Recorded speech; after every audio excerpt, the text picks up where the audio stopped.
Hola chicos, ¿cómo están? El tema por hoy día es la continuación de calor y temperatura. Por ello hemos llamado calor y temperatura 2. Bien, veamos. Nosotros ya sabemos más o menos la diferencia en lo que hay entre el frío y el calor, ¿verdad? Pero sabemos de verdad todos los efectos que estos pueden producir en los cuerpos. Sabemos que la temperatura es el aumento que hay en las moléculas cuando se mueven más y vibran más. Y en este caso van a provocar que aumenten también el tamaño de las cosas. Vamos a ver. Pero si baja la temperatura, también disminuye el movimiento de todos los cuerpos. Esto es imperceptible, pero se da. Esto puede, digamos, mostrarse, tal como ves aquí. Por ejemplo, rajadura en las pistas, rajadura en las veredas. A veces no lo sabemos, pero esto ocurre. Podemos ver lo que es también el efecto del calor y la temperatura cuando hacemos la vista del termómetro. ¿Qué pasa con ese líquido? ¿Por qué el mercurio se dilata o en todo caso el otro líquido que se usa? ¿Por qué va de un lugar a otro por efecto de la temperatura? Sobre todo cuando tiene fiebre, ves que se dilata más. Muy bien. A veces también vas a notarlo cuando después de usar una plancha, quizás de un horno o una estufa, o incluso después de que el carro es apagado y se deja estacionado, cualquiera de estos artefactos, después de un momento se llega a escuchar algunos ruidos y tú dirás, oh, ¿por qué suena? Y no es porque estén penando, simplemente es por efectos que hay por el cambio de temperatura en ellos.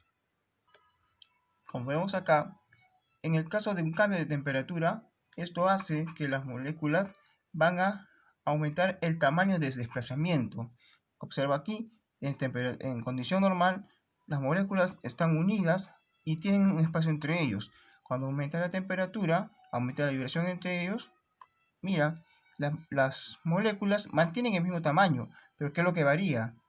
El espacio que hay entre ellos. Ese tamaño es lo que aumenta. Y eso es lo que va a hacer también que aumente el volumen, el área o el largo de un objeto, un metal o de muchas cosas que suelen tener algún tipo de dilatación por parte de la temperatura. No solamente se va a dar en los metales, se da en los líquidos o también en los gases. Cuando aumenta la temperatura de un gas, este hace que su volumen se expanda. Y es por eso que este globo aerostático expande el aire, todas las moléculas se expanden y esto va a hacer que baje la densidad y es por eso que estos globos pueden después ascender hacia el cielo. El efecto de la temperatura también se va a ver en muchas construcciones y es por eso que las personas que hacen o preparan estructuras muy grandes, llámese puentes, edificaciones, en general los mismos edificios, tus casas,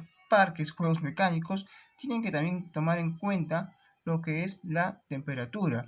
Imagínate este puente en una época de mucho frío, donde la temperatura llega a menos de 0 grados, o en época de calor, donde la temperatura llega a más de 35. Esto es lo mismo el comportamiento del metal a unos 35 grados centígrados a una temperatura de 0 grados. Con uno de ellos se empieza a dilatar y con el otro empieza a contraerse. Es por eso que en el caso de las instalaciones como los rieles por donde pasan los trenes, hay estas separaciones que se llaman separaciones de dilatación. ¿Por qué? Porque cuando el tren va a pasar por ahí o cuando el calor es muy fuerte, va a producir una ligera dilatación del metal. Y si en caso este no tuviese esta separación, empieza a dilatarse y provocar cosas como la deformación. El efecto de la temperatura también en la vida se va a dar. Cuando hay una mayor temperatura, los seres vivos van a crecer o se desarrollan más rápido. ¿Por qué? Porque los procesos fisiológicos se van a acelerar. Y eso lo podemos ver en los insectos, sobre todo en el caso de la mosca, donde a mayor temperatura su ciclo de vida va a ser mucho más corto.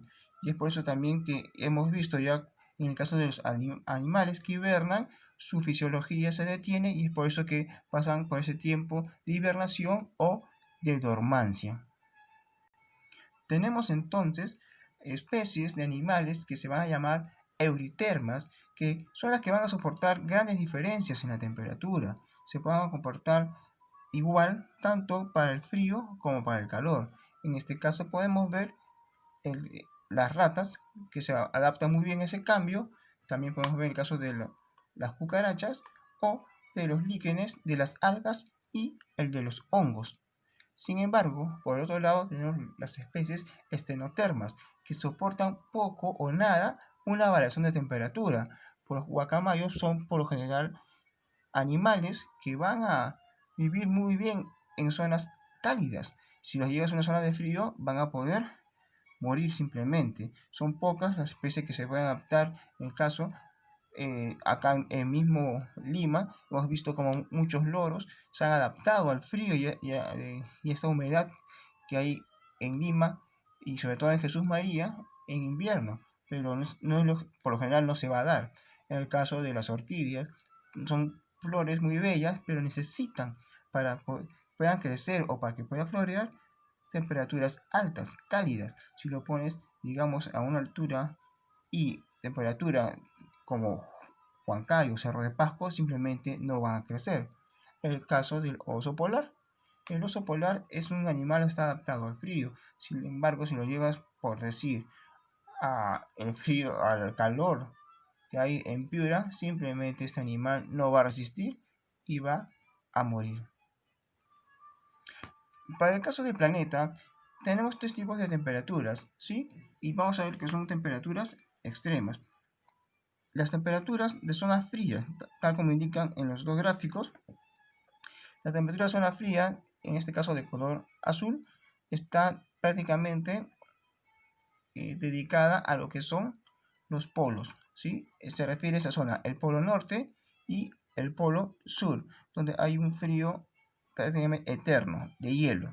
Luego tenemos las zonas templadas, que por lo general se refieren a la zona que está entre el círculo ártico y la línea de trópico Capricornio o el círculo polar ártico y el trópico de Cáncer. Ahí por lo general la vegetación y los animales crecen de manera normal.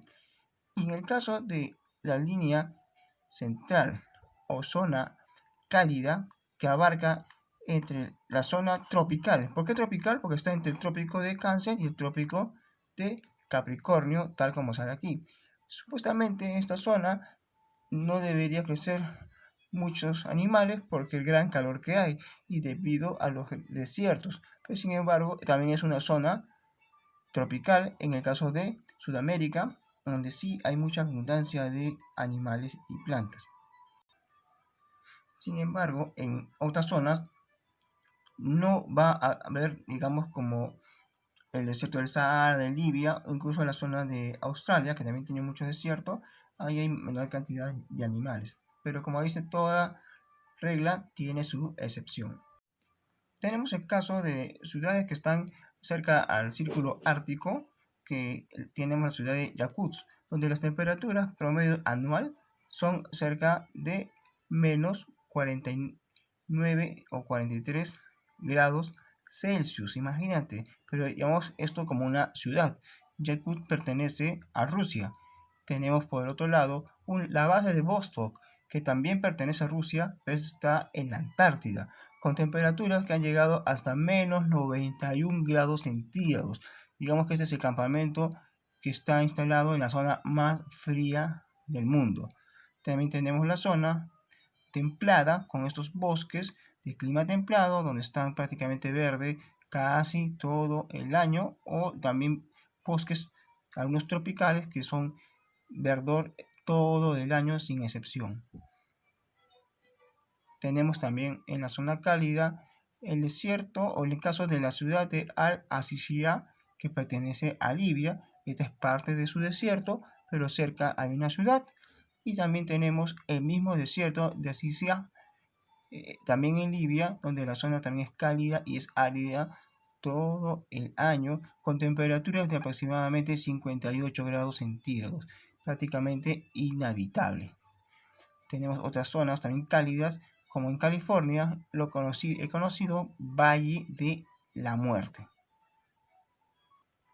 También veremos lo que es el cero absoluto, algo de lo que yo habíamos hablado en el tema anterior.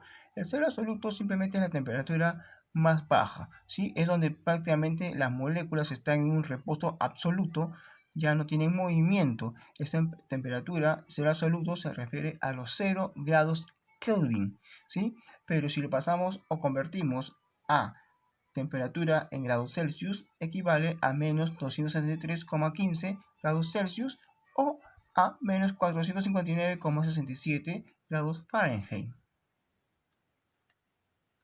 Ahora, los efectos que hay en la temperatura ya lo hemos visto hace dos clases, que es en los cambios de estado de lo que es la materia, ¿verdad?